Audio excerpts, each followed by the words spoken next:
կծապահարենք տալքանակի։ Մեզ այսօր եւ թող մեզ պարտիս մեր որպես եւ մենք թողունք մերոց պարտավորած եւ մի տաներս մեզ կարևոր է արձանագրել թե մեր երթը ինչի համար էր եւ ինչ էր նշանակում ըստ էության մենք այսօր վերահաստատվում ենք որպես առաջինը քրիստոնեություն ընդունած պետություն եւ այսօրվա մեր քայլարշավը խորհրդանշում էր, որ մենք ի վերջո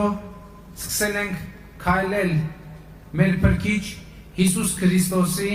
նախանշած ուղով։ Ինչ նկատի ունեմ։ Հայաստանի ծառայելական Սուրբ Եկեղեցու պատարագի կարգում բազմիցս հնչում է հետևյալ նախադասությունը. եւ եւս խաղաղությամբ Աստծուն աղաչեցուք։ Այս գրաբար նախադասությունը թարգմանաբար նշանակում է եւ խաղաղության համար Աստծուն աղաչենք։ Շատ խորհրդանշական բան է տեղի ունեցել, որովհետեւ մենք բոլորս շատ երկար ժամանակ խաղաղության համար աղաչել ենք Աստծուն։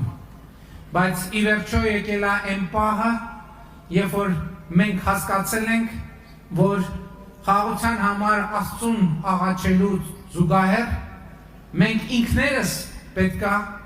մեր որոշումներով, մեր գործողություններով, մեր քայլերով ստեղծենք այդ խաղաղությունը։ Եվ այսօր Հայաստանի Հանրապետությունում ստեղծված է այդ խաղաղությունը, եւ մենք այսօր քայլում ենք Հիսուս Քրիստոսի մեր Փրկչին ասելու, որ մենք ի վերջո գնում ենք քո պատգամի հետևից եւ մենք ստեղծում ենք խաղաղություն եւ մենք ոչ միայն աղաչում ենք քեզ այդ խաղաղության համար, այլ ինքներս մեզ ենք կոչում խաղաղության։ Մենք վերահաստատվում ենք որպես առաջինը քրիստոնեությունը ընդունած պետություն։ Հայ ժողովուրդը քրիստոնյա է դարձել տրդած մեծ թագավորի որոշմամբ եւ հրովարտակով, որը իհարկե ուղղորդվում էր Հիսուս Քրիստոսի եւ Հիսուս Քրիստոսի դեսպանի առաքյալի մեր առաջին հայրապետ Գրիգոր Լուսավորչի կողմից։ Եվ իրական Հայաստանը վերահաստատվում է որպես քրիստոնեական այդ արժեքների կրողը, որպես այդ քրիստոնեական արժեքների վրա հիմնված պետություն։ Եվ շատ խորհրդանշական է, որ մեր քրիստոնեության ընդունած առանցքային սիմվոլները այսօր Հայաստանի Հանրապետության միջազգայինորեն ճանաչված տարածքում են։ Խոր վիրապը, որտեղ երկար տարիներ բանտարկված էր Գրիգոր Լուսավորիչը եւ Մայրաթորը, որը մեր հիմնվել է մեր ավանդության համաձայն միացնի, այսինքն Հիսուսի իջման վայրն է եւ որը տեսիլքով է ցույց տվել, թե որտեղ է պետք կառուցել մեր Մայրաթորը, մեր սրբության սրբոցը եւ ի վերջո մեր քրիստոնեական հենասյուները խորհրդանշում են այսօր նաեւ Հայաստանի Հանրապետությունը եւ սրա մեջ շատ ուժեղ սիմվոլ եւ շատ ուժեղ պատգամ կա։ Եվ մենք այսօր նաեւ արձանագրում ենք, որ ահա այս հանգրվանից, քրիստոնեական եւ պետական այս հանգրվանից մեզ պետք է նորոգվել, մեզ պետք է առերեսվել մեր անցած ճանապարհի եւ մեզ պետք է կայացնել որոշումներ։ Այսօր եւ ոչ միայն այսօր մենք կանգնած ենք մի իրավիճակի առաջ, երբ մեր հարազատ, մեր սրբության սրբոց Հայաստանի ծառայելական Սուրբ Եկեղեցին ոմանք փորձ են անում օգտագործել որպես հենման կետ Հայաստանի Հանրապետության դեմ գործելու համար։ Մենք այսօր այստեղ հավաքված ենք ասելու առաջին, այսօր շատ են ասում, թե կառավարությունը գործում է եկեղեցու դեմ։ կառավարությունը չի գործել, չի գործում եւ երբեք չի կարող գործել եկեղեցու դեմ, որովհետեւ կառավարությունը Հայաստանյան առաքելական Սուրբ եկեղեցու հետևորդ է։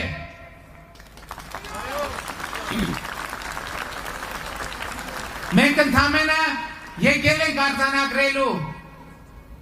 որ ոմանք փորձ են անում որպես հենակետ օգտագործել Հայաստանյան առաքելական Սուրբ եկեղեցին օգտագործելու պետության դեմ։ Եվ ես, որպես Հայաստանի Հանրապետության ժողովրդի կողմից ընտրված վարչապետ ասում եմ, որ մենք դա թույլ չենք տալու։ Եվ այն մարդիկ, ովքեր եկեղեցին հասցրել են այս կետին, որ այն հնարավորություն լինի ոմանց մտքով անցնել, որ կարելի է օգտագործել որպես հենակետ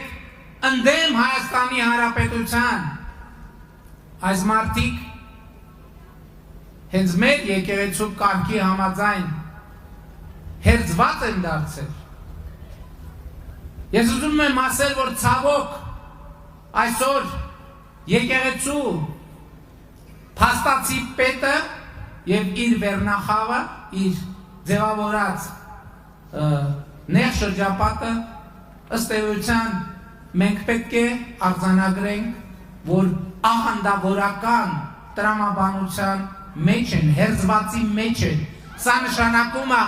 որ մենք մեր եկեղեցին, Հայաստանյան առաքելական Սուրբ եկեղեցին պետք է ազատենք հերձվածից։ Մենք եկեղեցին պետք է վերադարձնենք ժողովրդին։ Սիրելիներս, եկեղեցու սպասավորները ունեն առանցքային նշանակություն։ Առանցքային կարևորագույն նշանակություն նրանք եկեղեցու սյուներն են, բայց եկեղեցին պատկանում է Հիսուս Քրիստոսի եւ եկեղեցին ժողովրդի համար է։ Եկեղեցին ժողովրդի համար է։ Եկեղեցին այնտեղն է, որտեղ մարդը հաղորդվում է Հիսուս Քրիստոսի հետ։ Եվ այսօր մեր եկեղեցում Հիսուս Քրիստոսը ցավոք անկյուն է մղված։ Հիսուս Քրիստոսը մեր փրկիչը մեկուսացված է, բայց լավ նուրն այն է, որ դուրս են գալիս։ Հիսուս Քրիստոս այդ թվում մեր եկեղեցում դուրս է գալիս մեկուսացումից եւ հաղթահարում է մեկուսացումը։ Եվ դուք տեսաք, որ նախորդ օրը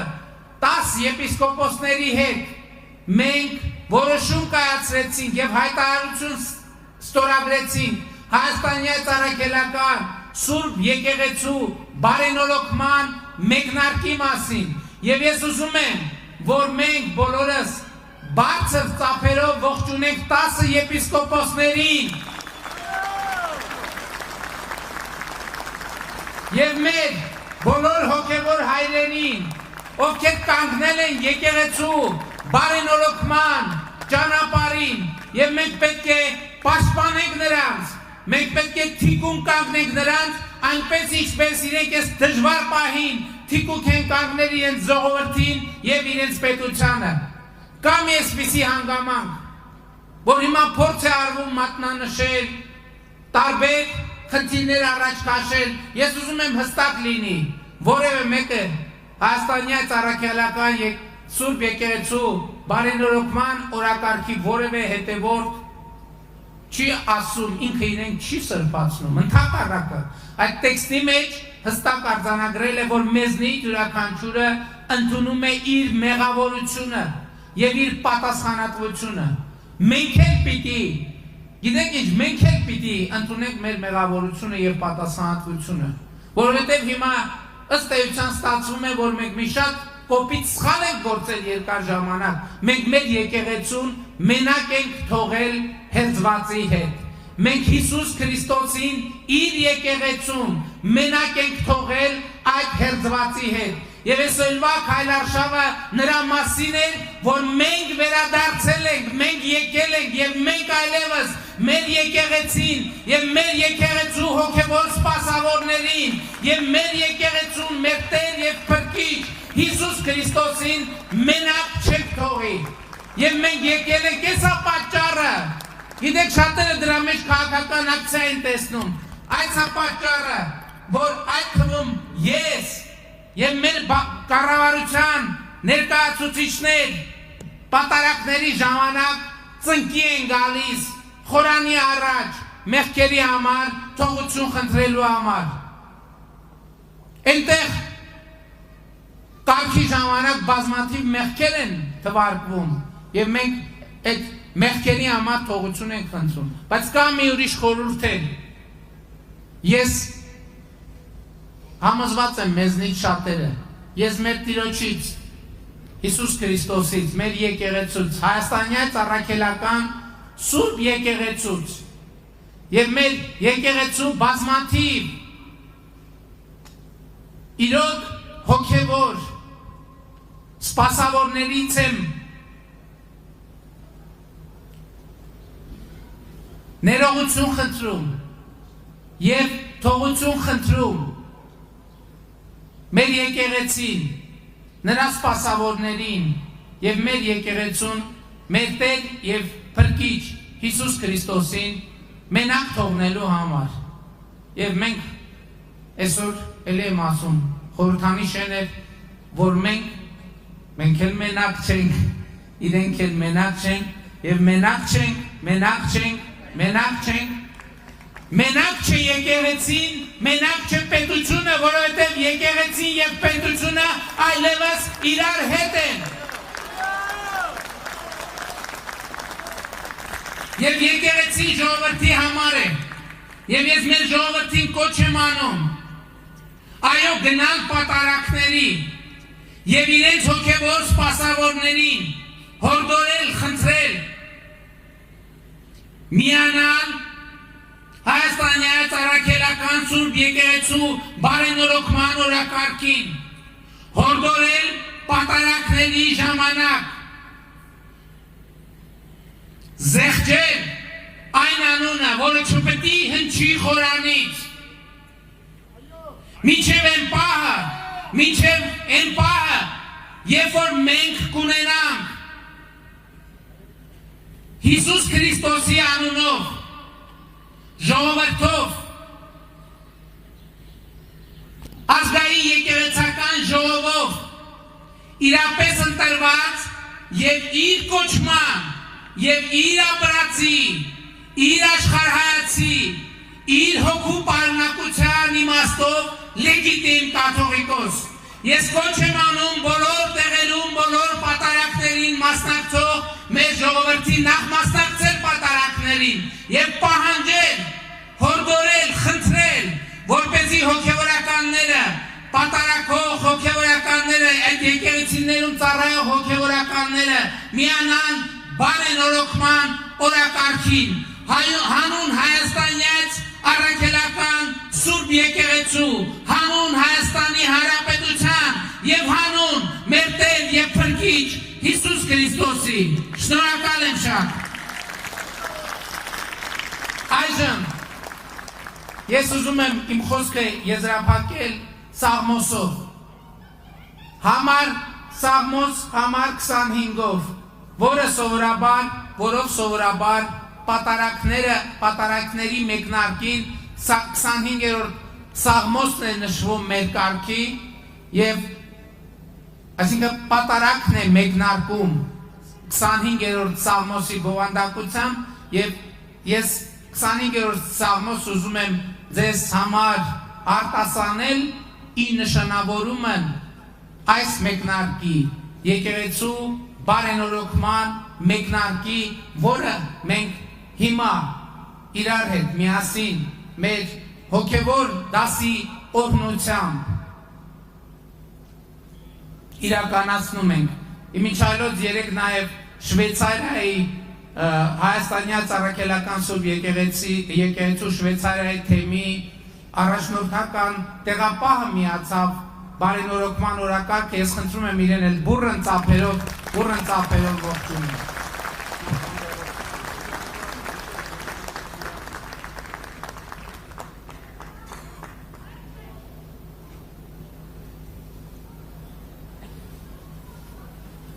կներեք ներողություն եմ խնդրում։ Սաղմոս համար 25 անմեղ մարդու աղոթքը, այսուհետև Սաղմոս Դավթի։ Դատարային ստեր, քանզի ամբասիր ընթացա, հույսս դրի Տիրոջ վրա։ Փորձիր ինձ Տեր եւ քննիր ինձ, փորձիր երիկամներս եւ սիրտս։ Ողորմությունը Տեր աչքիս առջև է եւ ճշմարտությունը հաճելի է ինձ։ Ունայնամիտների աթոռին ես չեմ նստի եւ անօրենների մոտ ես չեմ գնա։ Չարագործների ամբոխը ես ատեցի եւ ամբարիշտների կողքին չեմ բազմի։ Սրբության կլվամ ձեռքերն իմ եւ սեղանից շուրջը կնստեմ Տեր։ Թող լսեմ քո օրհնության ձայնը եւ պատմեմ քո բոլոր հրաշալիքները։ Տեր, սիրեցի քո տան վայելչությունը եւ քո փառքի բնակության վայրը։ Մի կործանիր ինձ ամբարիշտների հետ եւ ոչ էլ կյանքս արյունահեղների հետ, որոնց ձեռքերն անօրինության մեջ են եւ աչքը նրան լի է կաշառքով։ Ես ամբասիր ընթացա, փրկիր ինձ Տեր